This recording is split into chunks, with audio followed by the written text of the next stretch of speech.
and welcome to another lawnfawn video. Today we are introducing 3 brand new products. First up, we have our glow-in-the-dark embossing powder, and this stuff is so much fun. It's just so cool. And then, when we started playing around with this glow-in-the-dark embossing powder and making cards, we realized that the recipient may not know that their card glows in the dark. So we thought it would be fun to come up with a stamp set to let the recipient know just how special and fun and interactive the card you sent them is. And then here we have our adorable little Fireflies stamp set and its coordinating dies. And we're going to go ahead and stamp those out first. We have both a front-facing and back-facing firefly. We have a cute little heart trail, and then some ways to show that the fireflies glow. We have shine marks, a heart, and then circles in 2 different sizes.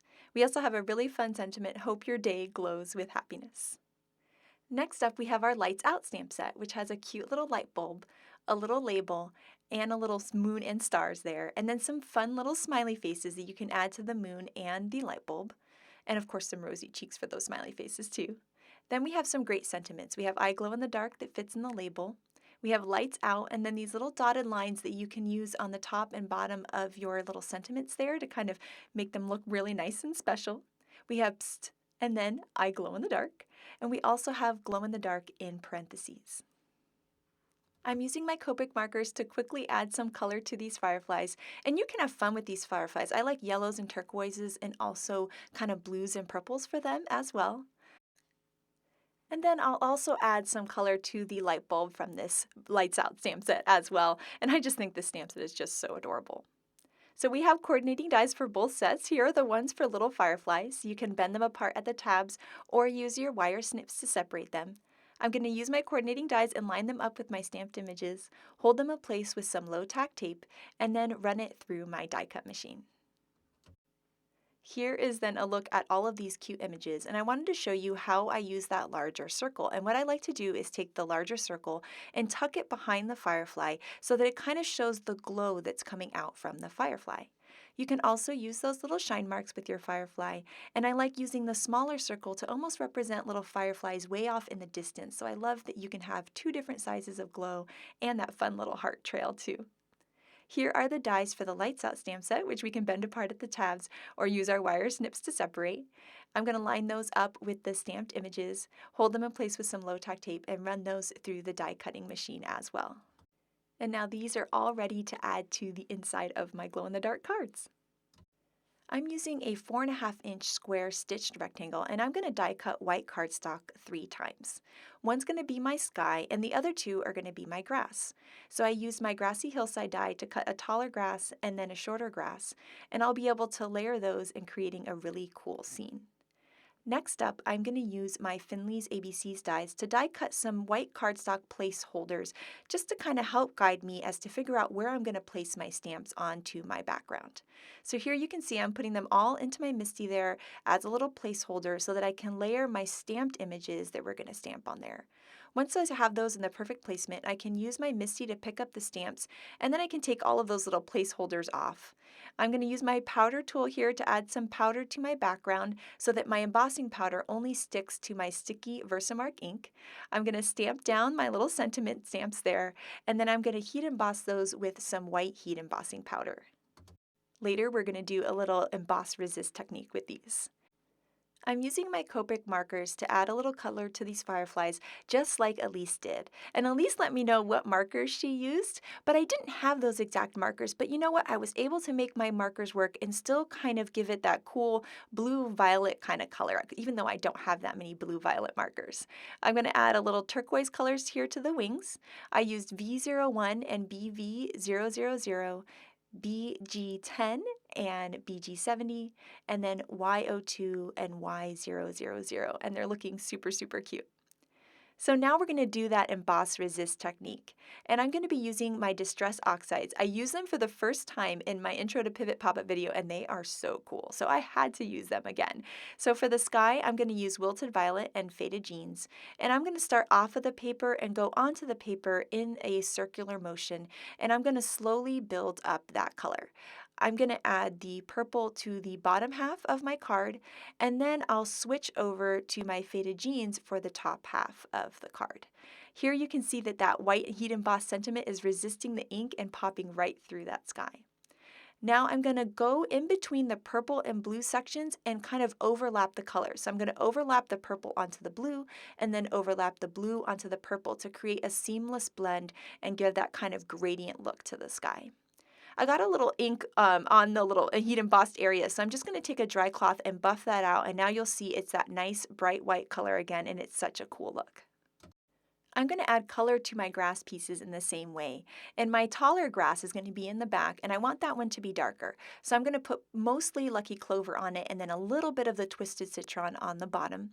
On the shorter grass, I'm going to put Twisted Citron on it and then a little bit of that Lucky Clover on top just so that it isn't so bright green. And I just love the one in the front being lighter. It kind of gives some nice dimension for this. Now next up, I want to make some glow-in-the-dark cardstock.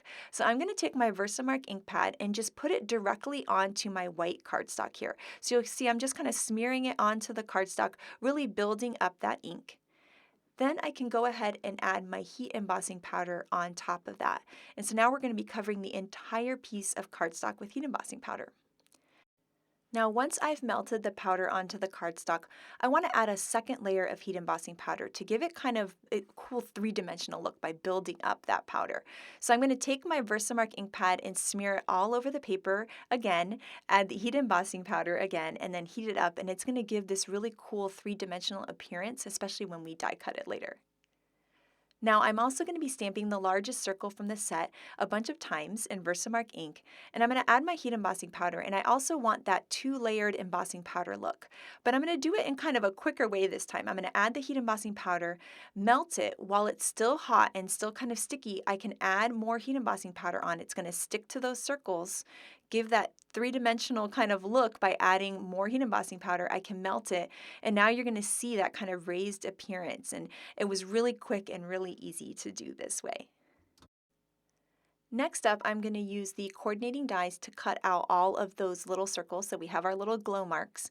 And then we're going to use those Finley's ABCs dies to die cut our glow-in-the-dark cardstock that we created. So now we have glow-in-the-dark letters, which is just so cool.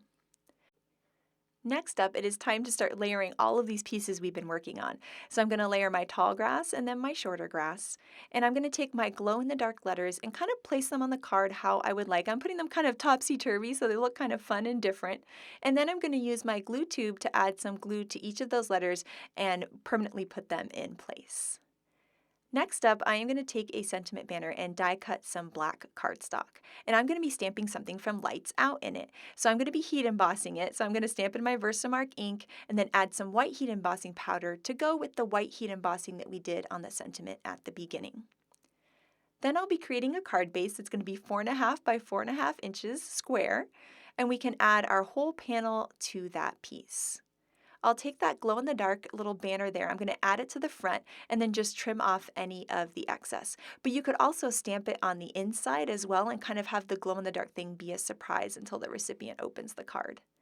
I'm adding all of my little fireflies on there with some foam adhesive, and then I'm going to take those glow pieces, add some adhesive on those, and then tuck them behind the fireflies so that it looks like the glow is coming out from them, which I think is just such a fun look. I'm going to even tuck some of the glow behind the grass there to give more dimension. This card is already looking so cute. Thank you so much to Elise for letting me recreate this for the video. And now the best part is coming up, and that's seeing the glow in the dark. It's so fun. So here you go. You're going to see how awesome that glow is. I mean, this would make anybody smile. It's making me smile just to watch the video of it right now. I just love the glow in the dark so much. It's so adorable. And so I thought it would be fun to show you a few other cards with some glow in the dark embossing powder on them. So first up, we have a card using the little fireflies and our Bayou backdrop. And so here you can see the glow of those fireflies. I used the large and the small circles in this set, and it's just such a fun look. Then next we have a card by Jessica, and she combined the fireflies with our Let's Bouquet stamp set, and you can see how cool that big circle and the heat embossing powder looks. Oh my gosh, I just love the glow of it so much. And then this is the card from the Intro to Pivot pop-up video, and you can see how cool the Upon a Star stars are with that heat embossing powder. That glow is just so much fun. And then here is a look at all of these glow-in-the-dark cards. They just look so cool. Next up, we have some amazing cards by the design team. First up is the one that I was showing you earlier with the cool glow-in-the-dark fireflies and the Bayou backdrop. And then this card by Elena is incredible. She put glow-in-the-dark embossing powder behind our starry backdrop die, and look how beautiful that is. Aju got really creative and added our fireflies to the How You Bean jar, and I think this is just adorable. I just love Jen's little clean and simple firefly card. And then this card by Jess is the one that I showed you earlier, and here you can see how she used that Let's Bouquet stamp set in the background and then that amazing glow that it has. Here's the card by Elise that inspired me to make the video today, and you can see that awesome glow of the fireflies and the glow letters. This card by Caroline is so cute. They're suspended and you can see the front and the back of them in the card. And then Lynette got super creative and she actually created a card using the lights out stamp set and a little custom thanks a Watt sentiment, which just makes me smile. So I cannot wait to see your glow in the dark cards. You guys have to share them with us. Thank you so much for watching today and have an absolutely amazing day. Bye.